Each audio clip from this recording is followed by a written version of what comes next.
Hey everybody, my name's Frank and I'm one of the elders at City Church, and as you know, we're in the middle of one of our series on the Sermon on the Mount, and this entire series is kind of challenging to me. I mean, it's there's so much of it that's counterintuitive.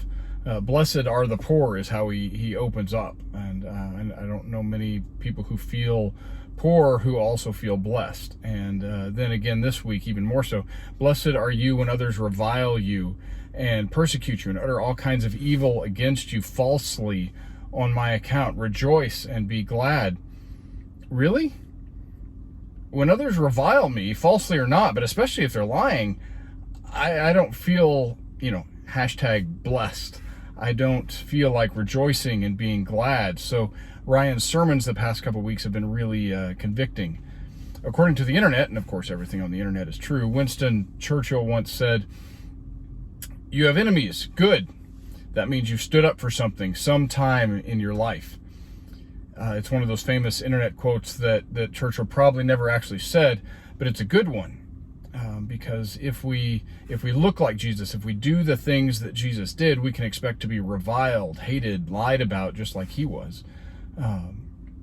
In Luke's sermon on the account of the Sermon on the Mount in Luke 6, Jesus says, kind of the flip side of the Matthew version, he says, "Woe to you when all people speak well of you, for so their fathers did to the false prophets."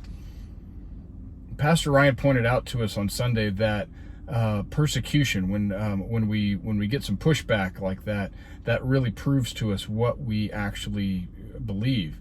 We all know people whose behavior doesn't match up to what they say they believe in, and I'm probably in that group more often than I'd like to admit. But we're not wired really for that kind of inconsistency. Either we will change our behavior to match our beliefs, or we'll modify our beliefs to accommodate our behavior. Persecution forces us to really take a look at what we believe. Do I really believe what I say I believe? The more consistently I follow Jesus, the more I start to look like him. The truth is that the more people I genuinely care about will hate that about me. They will hate that I look like Jesus, and that's hard.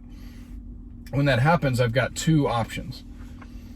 I can do kind of what the world does, and I can change my beliefs and abandon my Savior, and in order to avoid that conflict and persecution.